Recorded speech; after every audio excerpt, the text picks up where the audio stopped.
as I'm enjoying my meal, having like just I people watch. So I'm looking around because I try to be off my phone. And this older couple was sitting by me and they look at me and they're like, you know, like, how is everything? And I'm like, oh my God, it's so good. And the husband or her partner, he's like, are you waiting for someone? And I said, no, it's just me. And he goes, oh, so you're here alone? And the woman, his wife, um, I'm pretty sure they were married. They were like the cute little old couple. And she's like, she's not alone. She's like, honey, you're just free. And Woo! I was like, oh my God, you're right. This is Dating Greatly, the podcast where we talk about dating, love, and relationships. If you're a woman who dreams of a healthy relationship, but you're scared of putting yourself out there, this podcast is for you. By the end of each episode, you're going to feel more confident, courageous, and empowered to put yourself out there and start meeting your person today. On today's episode, I chat with the beautiful Victoria Icenhower. Victoria is the self-love scientist, a sex coach for women who educates and empowers women to experience the best version of themselves through self-love practices. Victoria and I talk about best and worst dates, how to exit a date elegantly, and how to start self-romancing yourself. Because after all, we can buy ourselves flowers, we can hold our own hand, we can talk to ourselves for hours, about things that men just don't understand. Enjoy today's episode. So thank you so much for being here with me today, Victoria. I appreciate you coming on. Thank you for having me, Yvonne. So I'm super excited to get into your work and what you do, especially around the topics of self-romancing and setting boundaries on dates. That's super juicy, interesting subject. But before we get into that, I just want to ask you, what is the worst date you've ever been on?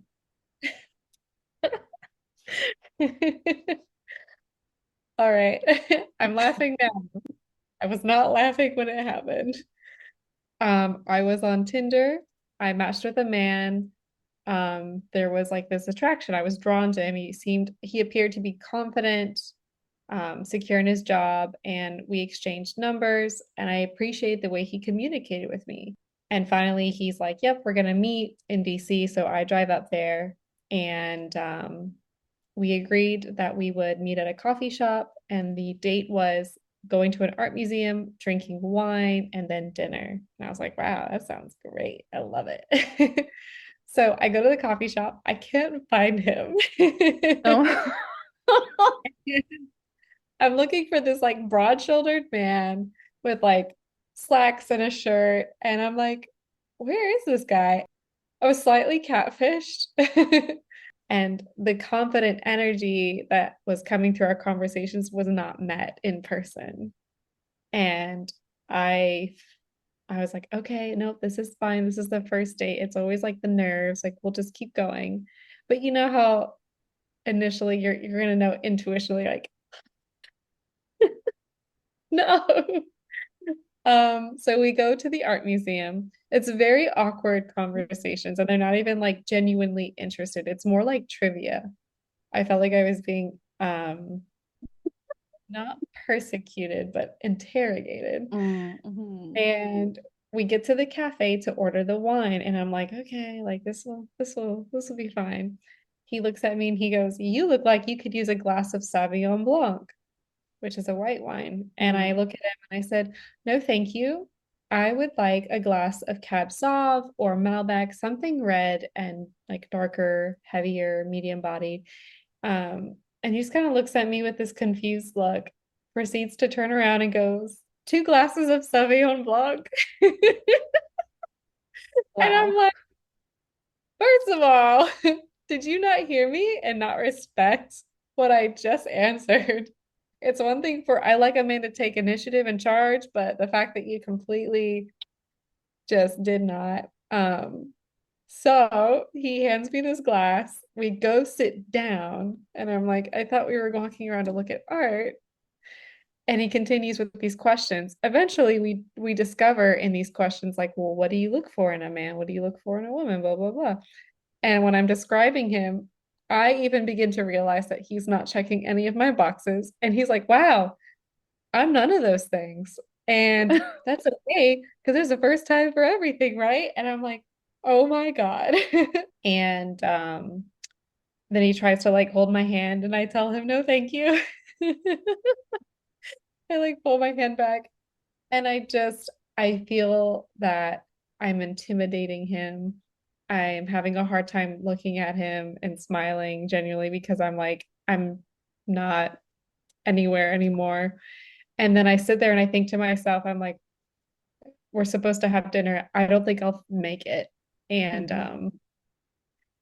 so we get to the end because the museum's closing. And he's like, all right, so I'm thinking this place for dinner. And I look at him and I said, you know what? This is not working for me. I would really appreciate if you could take me back to my car.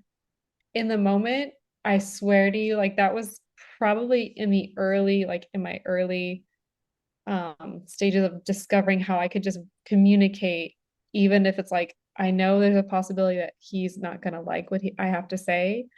I need to voice my truth because I respect like quality time is one of my love languages, and I respect my time too much, and I don't like the idea that he has hopes that it's going to go really well. I don't know what his intentions are, but I was already physically at a point where I could not be there. And it was a test to see if I could just stick to my boundaries, and I did. And that is my worst Tinder date. Awesome. I mean, not awesome, but thank you for sharing. And I feel like with these worst dates, what's like a common denominator is like that initial, that gut feeling Yes. that gets ignored. I feel like um because after that, like and this is where it kind of like connects. There have been other dates after where I have been able to trust the gut initially. And especially with when it comes to human relationships, it's the attraction and the energy. And I'm at a point in my life now where it's like, you know, you can have anyone you want. I do have like, I have, you know, I know what I like and I know what I desire and I know what turns me on. So if none of that is catching my attention and it's more of like I can't think of the word. Oh my God. I no longer date a man for the convenience of it, you know? Mm, If I feel resistance, if my entire being is like swelling up, like then I need to instinctively trust that immediately. And it's okay to say, you know what, this isn't working. And so in other instances where I've had dates, I met someone, went to a restaurant which was a lot closer to me, and they drove down and I was like, it was really awkward conversations because like it was that like you said the gap in talk because to me it was like I don't think we're genuinely interested in each other at all. So I think that we should call this a night. And that was like maybe 20-30 minutes in. And I now know that it's okay to do that because sometimes the guy feels the same way. Communication. Oh my God, communication. mm-hmm. Um, there's a quote that's like, communication is lubrication. Like, let's talk. Be honest with me. Yes. Tell me the truth because you deserve to be like your time. I honor and respect your time as I respect mine. So Mm, if you desire to be elsewhere, if you're not fully in this with me right now, then please like state it and excuse yourself. If this is not a hell yes, it's a no. If there's any resistance, yes. it's like pass. Mm-hmm.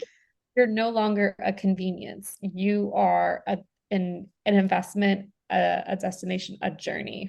I imagine it was quite the journey, the transformation to get from the point of just kind of not being able to voice your discomfort to this point now where you are just clearly setting these boundaries. You know what you want, you know what feels good, you know when you're compatible with someone, and you're now working with women to educate and empower them to express themselves So can you tell me a little bit more about your journey? Like when did this journey start for you? What was it usually starts with like a low point. So when did the journey start for you? It actually started, it's pretty fresh at this time. So a year ago, which is insane.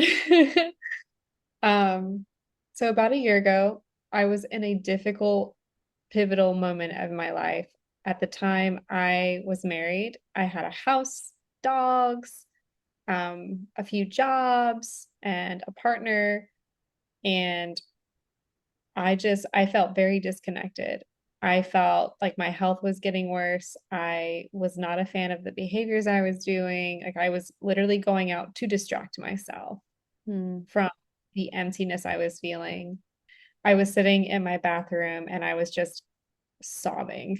I felt so alone. I remember sitting there thinking to myself how I kept like envisioning a lifestyle where I could be free and feel safe and trusting and worthy because I kept looking for it outside of myself. Like I've done everything, but why does it not feel enough? And I don't know like where to go from here. And out of nowhere, it was like this crossroads. I was standing in front of a crossroads and it was like, if we go left, you're going to be back here. You know it. I know it. Like, and that's fine because you're choosing to stay consistent and comfortable for these people. If you go right, there is a life, here. And I could feel the freedom, the joy. I could hear laughter, and it felt just juicy and ready for me to bite. And it was like, if you go right, that means you're getting ready to lose everything you thought you needed, which was a divorce. And I went right. And the moment my subconscious made that decision, it had already been made like months ago. It was just starting. I was in that mourning process. I was already mourning the loss without even realizing it. And so at that moment, I decided, I said, I can do this. I'm going to do this. And it was the first time I I stood up for myself. I I stood up and chose me. And in that moment, I realized I got me. I am enough for me. So during that process of moving here and this healing and getting to know this new woman and like, who do I desire to be now? What do I want to do? And I learned that I had a lot of, because with divorce, your identity's gone. Everything I thought I was supposed to be, everything who I thought, went with it. And so now I'm left with this, this me. And I did a lot of inner reflection. Like I felt guilt, I felt shame, I was angry. I realized that I had a lot of limiting beliefs around sex.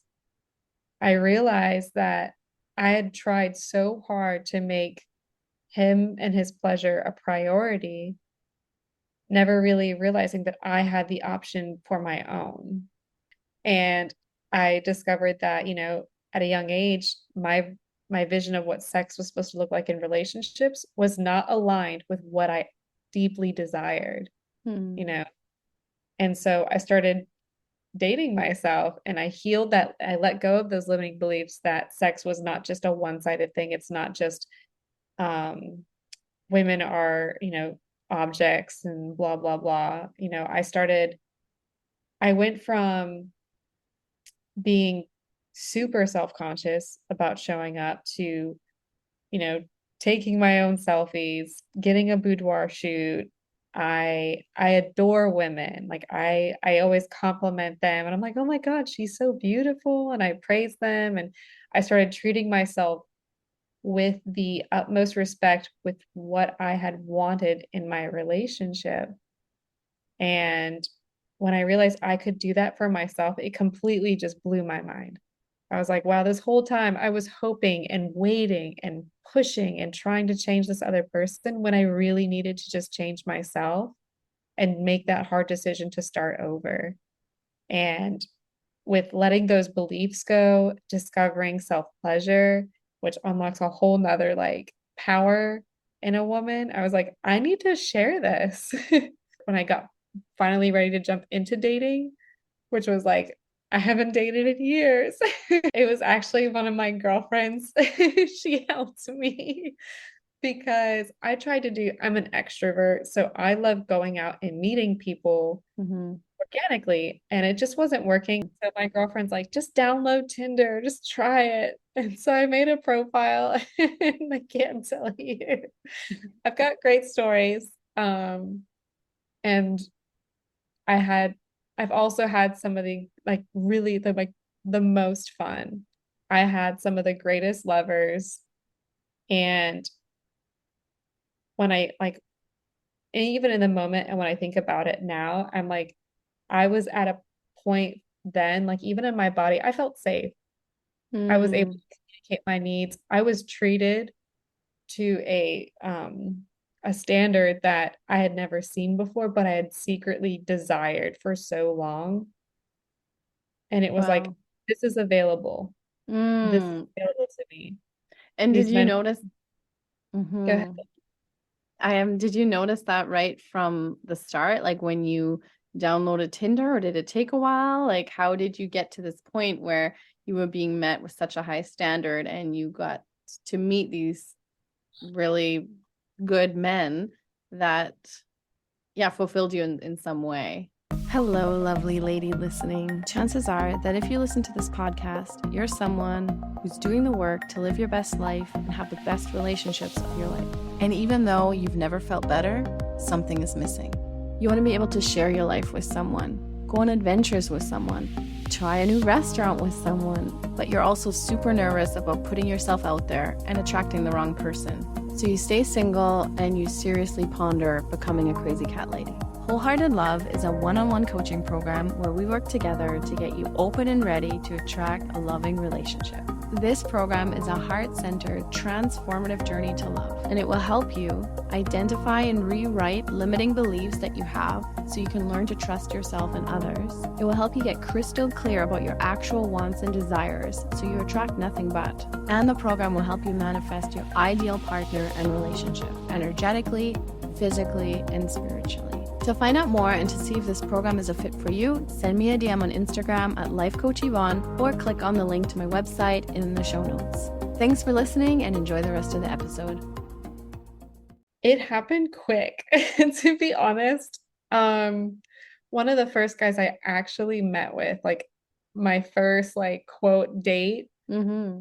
blew me out of the water. Wow.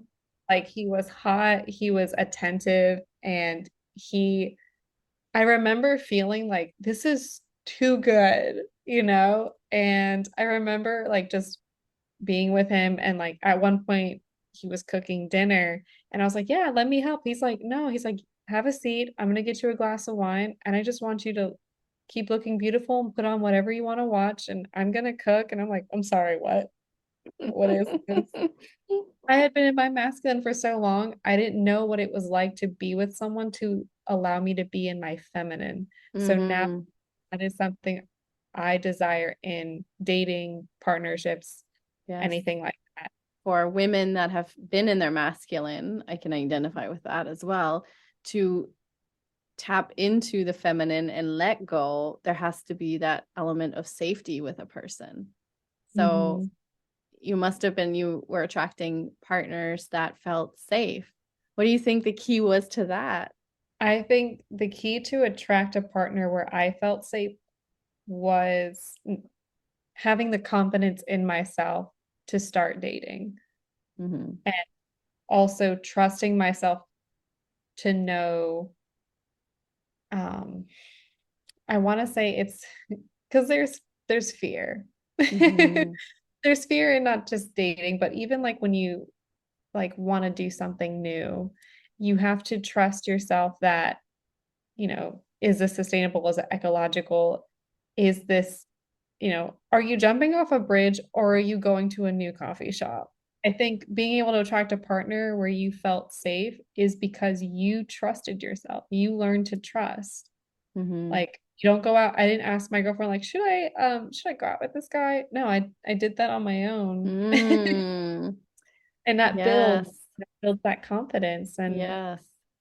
we need that. Yeah, definitely. So often we go to others to get our validation, and it can be like, well, I'm just getting support from my girlfriend. But is it support, or is it just not trusting yourself and your own ability to make a decision? So, in terms of building that trust for other women that might not have that yet, that don't trust themselves, what would you recommend as like kind of like a first step to kind of build that up so they can be kind of, show up online or in the dating world? So I would say for the women who are not feeling comfortable or not trusting to receive, to start that initiation of self-love. I want you to start learning more about like what it is you love about yourself and what it is you desire, and then see what comes up, whether it's through journaling, Pinterest boards, or if you're sitting there at a coffee shop or at a bar and you see like it's on like there's these TikTok videos where it's like you see a couple and you're very envious, you know? Well, what is it about that you're envious of? Is it because that's something you want, but you feel that you don't deserve? And then what's underneath that? And that's something I do with my clients is like we go deeper and deeper into this, this layering of, there's these beliefs that you have that you feel unworthy of receiving. Because I felt unworthy of receiving pleasure myself because my idea of like a lifestyle was everyone around me has to be happy or I'm not doing enough. And Mm-hmm. when I got to the point where everyone was pleased, but I was not, I didn't know how to comprehend that. So Mm-hmm. it took a dark fall to realize that, wait a minute, I Yeah. my needs do matter. My feelings are valid. So it's Mm-hmm. initiating yourself into that self-loving practice of I am worthy of receiving this. And it's okay to desire something that, oh, I could never do that. I could never have that. It's like, okay, well, why not you? All comes back to the way you value yourself. Mm-hmm. And what you just said, just it brought up so much stuff for me. So what you mentioned about the like if you're out and you notice couples that you're envious of, I would have this in the relationship. I would notice that we'd be out somewhere and I would notice another couple and I'd be like, hmm. And it was always the when I noticed a couple was like touchy-feely, hugging, or like the man would stand behind and like hug the woman, or there was just physical touch. Like I'm like you, so it's quality time and physical touch. So they were out together and they were touching each other, and I was like, ah, please. And then my partner just that was not his love language. So I was always seeking that. But the relationship I attracted was not that at all. I used to watch like I still do like watching Instagram reels, and there's lots of videos with like proposals or like, so have you seen these videos of men that are like the woman is on her period and these men are like cooking things, and like even as I'm telling you I'm like they're like cooking things and like making a tray of like chocolate, and then they buy them their pads. So a part of me was like repulsed, but then I tuned in and I was like, that's what I want. I'm not Mm, repulsed by it. I think I can't have it. So I'm like, this is all fake. This isn't real. And same with like these romantic gestures. I always pretended that I didn't like it at all, that it was cringy.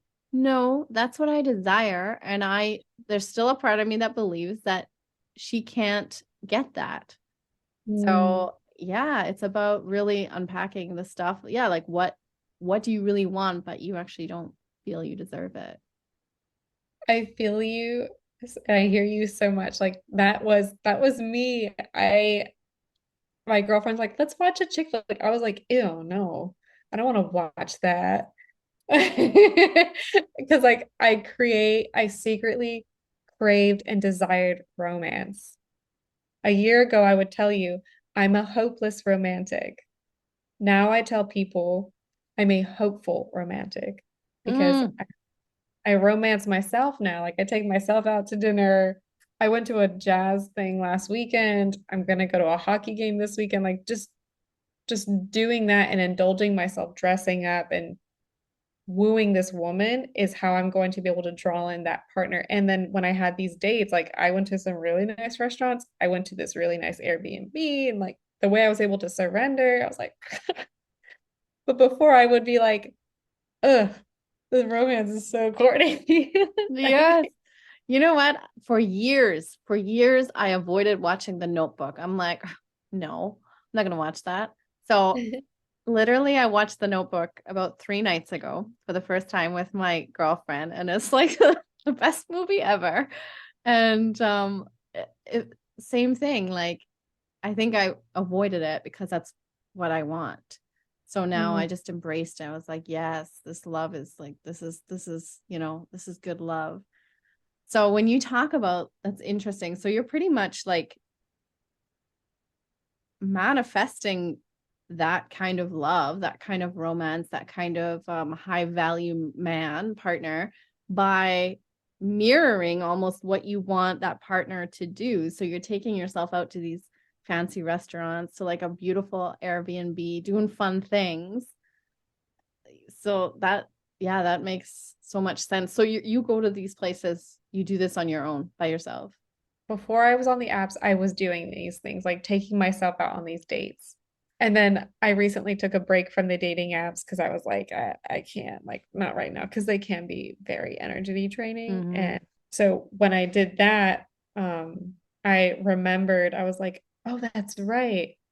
Like Miley Cyrus said, I can buy myself the flowers and I can take myself dancing. And I, started doing those things again. And I realized how much, like, when I'm able to bring myself these things, the things that I desire to do, again, I'm emitting from this place, this frequency of love and pleasure that it just kind of spreads out. So when you're like in this role of a woman who's like, I'm a high value woman, I deserve this, I deserve this, you're going to attract the man who desires you. Whether or not he is the man for you is a whole nother story because you can have a couple guys come out of the woodworks and be like, hey, girl, just because he says hey does not mean you have to have him. Let me tell you that right now. However, let's say these guys are coming, through, or you get back on the dating apps and you do attract the man who's like, oh, I'd love to take you to this restaurant, or let's go see this show because it was his idea, or he finds this out about you and he's taking initiative, and you're able to receive that because you've given it to yourself, just like with self-love practices, like you're able to surrender your body in like during sex and really enjoy the buildup of orgasm because you're able to Mm. trust, because you trust your body and you're just in complete bliss. Like it's glorious. Amazing. Yes. I just want to go back to the self-romancing part and like treating yourself and doing these things. Cause I know even for myself, if I think about like taking myself out for dinner, like sure, I'll order me a pizza and I'll get some takeout, but to sit down in a restaurant by myself, that is a little bit intimidating still. How was like, what was the first time you took yourself out on a date? Like, what did that look like? And how did you feel and how did it go? I love this story. The first time I took myself out was before I was even on the apps. I was just I think I was craving intimacy. I was craving romance. And I was sitting there and I realized I was thinking about where I live. I was thinking about the clothes I had. And I said, oh, I could I could do it. And I remember getting dressed. I wore this really cute sweater dress. I got my hair up, my earrings, and I drive over there to the nicest restaurant in town. And I remember walking in feeling so awkward. Like my confidence was like, and at the same time, I was like, I need to put myself in these situations because at the end of the day, I don't want to go to sleep and be like, I really wish I would have tried. I really wish I would have done X, Y, and Z. So I go up to this restaurant, I look at the menu and I'm being treated so well and the servers are so sweet to me. I order my food and a glass of wine, red wine to be exact, not Sauvignon Blanc. And I remember eating this meal because it was so good. Have you seen the movie When Harry Met Sally when she's having the orgasm at the table? So the food was so good. I remember eating it and just like my eyes rolled in the back of my head. It tasted so good, and all I could think about was like just how good it felt to be here in that moment. And then I finally felt brave and proud of myself for putting myself in this situation. And as I'm enjoying my meal, having like just I people watch, so I'm looking around because I try to be off my phone Mhm. just to kind of check out. And this older couple was sitting by me and they look at me and they're like, you know, like, how is everything? And I'm like, oh my God, it's so good. And the husband or her partner, he's like, are you waiting for someone? And I said, no, it's just me. And he goes, oh, so you're here alone. And the woman, his wife, um, I'm pretty sure they were married. They were like the cute little old couple. And she's like, she's not alone. She's like, honey, you're just free. And Woo! I was like, oh my God, you're right. You're so right. And I just sat there and I was like, oh my God, she's right. You're never alone. And I wasn't. Like there were people all around me.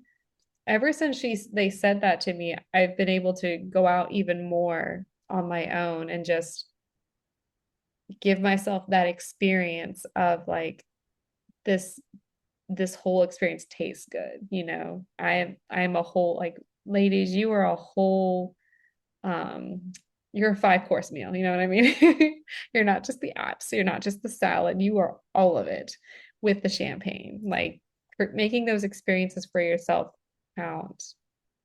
And it gets easier and easier. So I want to know from all the work you've done, what has been your best date so far? Oh man. Oof. I, I oh man. want to know, like, as I asked you and you're thinking, I'm like, I want to know what movie is playing, like, as you're going through them. Going through my files. It's a tie. It's the same person, but two different times. The one time we took that trip to the Airbnb.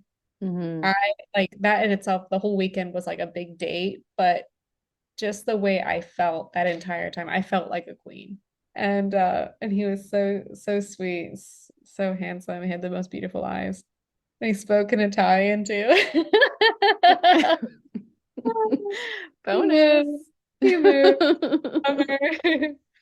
Um, but it was also like we were able to have these great conversations. Like there was so many great things about it. I would say the runner up would probably be I was I went to Paris. I took myself to Paris. I literally like I met a local there. He was French. And when I tell you like it was one of those movie things where I walk by and we look at each other and then do the whole turnaround thing. I eventually go to his restaurant. He worked at a restaurant. Then we end up having drinks and then dinner. And he taught me to slow down and really appreciate things. And Mm, um, I think what I loved about that was he was so interested in like, tell me more. And I wasn't used to like talking so much. mm, And like, the fact that he knew the language and would order for me. And then he was such a gentleman. And oh my God, like that's my runner up. Top two. wow, those are beautiful, beautiful dates. I think what we get wrong about dating is like, if you're not with a partner, then there must be something wrong with me. No, there isn't. Sometimes we think that they're the only person, and that's not true either. Like, Mm, the thing where it's like, he's not worth crying over, and you're allowed to experience these emotions. Just don't let them define who you really are and your worth, because there are amazing guys out there who will will be so lucky to be in your presence, to be in your energy, to worship you. Um, Bad dates happen, but then there are really great dates. And just because it went wrong does not mean you're unlovable or you're undateable. That's completely false. If a man doesn't respect my worthiness, I put my boundaries up and they weren't respected. So now they're not here, you know? That doesn't make me unworthy. That just makes me strong. Because Mm-hmm. you women need to respect themselves enough to not settle for less than they deserve. Because it's so easy to say yes because it's shiny. It's so easy to be say yes because he says you're pretty. But babe, like, no, like you're not only gorgeous, but you're a queen. Like he needs to lay it all out for you, and you need to lay it all out and feel it for yourself too. Mm-hmm. I was gonna say, and you're allowed to take time off, you know. Um, That's a great when I point. yeah, because you feel like we feel obligated and pressured to be with someone. Like Mm-hmm. my family was surprised that I like this whole like the divorce happened. And so I'm living on my own when they were my age, they were married with children. So there's this stigmatism between like you shouldn't be on your own. And it's like, actually, yes, I can. Mm-hmm. Yes, you're allowed to. So there's that pressure of I have to go find someone Yes. when in reality, you just have to find yourself first. Mm-hmm. And when you're ready, go put yourself out there, have some fun. You'll get hurt, and that's okay. And then if you need to take a break from it, that means nothing about you. That just means that you deserve some time for yourself. And even if Mm-hmm. you're dating, make sure you date yourself to remember, like, yeah, that's right. I am a high value woman. And Yes. you're gonna meet guys who will, I haven't seen anything too crazy. I have had men drive over an hour just to come see me. And then I've had men who live less than that tell me that I'm too far away. But like, "Hmm." The Yeah. right people will put in the time for you as long as you've done Mm-hmm. it yourself. Yes. So, kind of taking us out today, if you could give the women that are listening just one piece of advice, one single piece of advice, what would that be? Invest in yourself, treat yourself, worship yourself first. Like learn to love this woman. And then when you do, you're going to attract in these kinds of relationships. Like what you're projecting for yourself is what you're going to receive from others. Mm-hmm. And finally, last question for you. What are you dancing to right now? Okay, so um there's a song. I'm laughing because it's hilarious. But every time I hear it's it's called Mrs. Nasty by Oh, Megan Thee Stallion. Megan the Stallion, her whole vibe is like big queen energy. I would say every time that song comes on, I remind myself, like, yeah, I get nice. so up for myself. So, where can women that are interested in your story, which will be everyone, where can we find you? Where can we, yeah, find out more about you, work with you, etc.?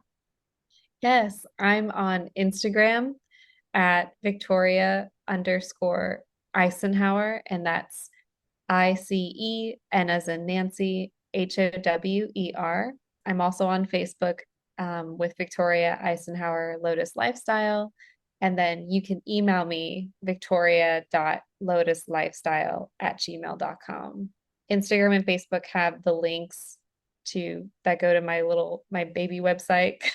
It's a small one, but that's got all of my offerings and then my contacts. And I'll be sure to list or put the links in the show notes as well. So if anyone's interested, just check the show notes of this episode. It's been such a treat talking with you today. I would love to do it again in the future. And just thank you so much for being here and sharing your story and your work with us. Thank you for having me, Yvonne. I had such a good time, like going down memory lane. It was nice to be in your space. So thank you, thank you, thank you. Oh, thank you.